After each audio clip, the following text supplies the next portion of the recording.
If you come to a coming-of-age movie looking for warm nostalgia, turn back now. Because today, we're looking at a childhood being dismantled and sold for scrap. The first thing that hits you about Chop Shop isn't what you see, it's what you hear.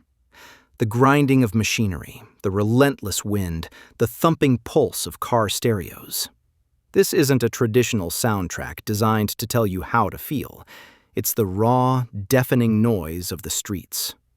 And right in the middle of it is Ale, played with remarkable rawness by Alejandro Polanco.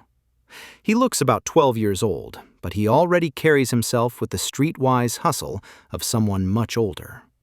The sheer volume of this Willets Point scrapyard presses in on him, leaving almost no quiet room for him to just be a kid. Director Ramin Barani's camera refuses to sit still. It shadows Ale everywhere, giving the film a restless, documentary-like rawness. Because the camera is constantly on him, you would think it would be easy to step into his shoes. Alejandro Polanco has a wonderfully expressive face, and you can read the heavy toll of his daily grind just by looking at him. Yet, the camera keeps a strange, unyielding distance. It watches him work, it watches him hustle, but it rarely invites us into his heart. People often say that a film review should be objective. I have never believed that. Watching a coming-of-age story is a deeply subjective act. You invest your own memories and emotions into the act of watching. As a man who was once a boy, I usually find an anchor in young male leads, naturally connecting with the universal pains of growing up. But with Ale, I found myself hitting a wall. His reality in that Queens auto district is so foreign to my own that I struggled to fully identify with his journey. At times, his character felt a bit trapped in the cliché of a street kid, and the immense weight of his environment overpowered him. Or at least, it overpowered me as a viewer. But sitting with that discomfort is where the true impact of Chop Shop lies. The film doesn't offer us the warm nostalgia or easy emotional hooks we usually look for in stories about youth. Ale's world is loud, abrasive, and unforgiving. The scrapyard is his playground, but it's also his cage. My inability to deeply connect with him isn't a flaw in the viewing experience. It is the film's most honest truth. It forces us to realize that some childhoods are purely about surviving the noise.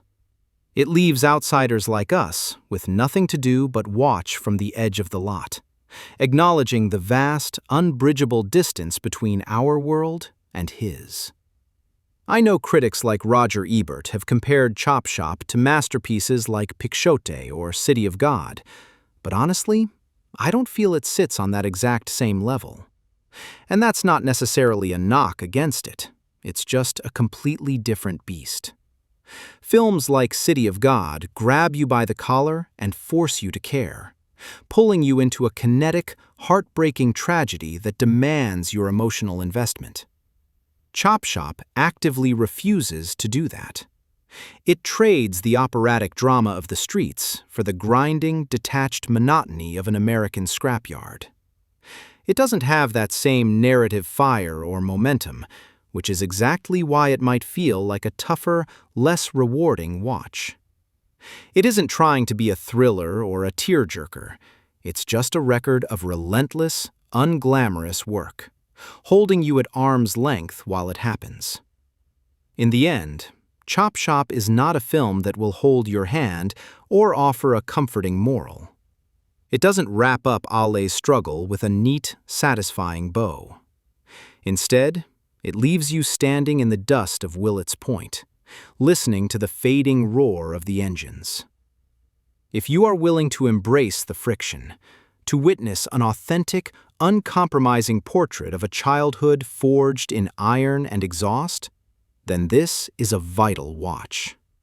It is a difficult, alienating experience, but sometimes that is exactly what a film needs to be to tell the truth. I highly recommend it for viewers who value raw, documentary-style realism over Hollywood sentimentality.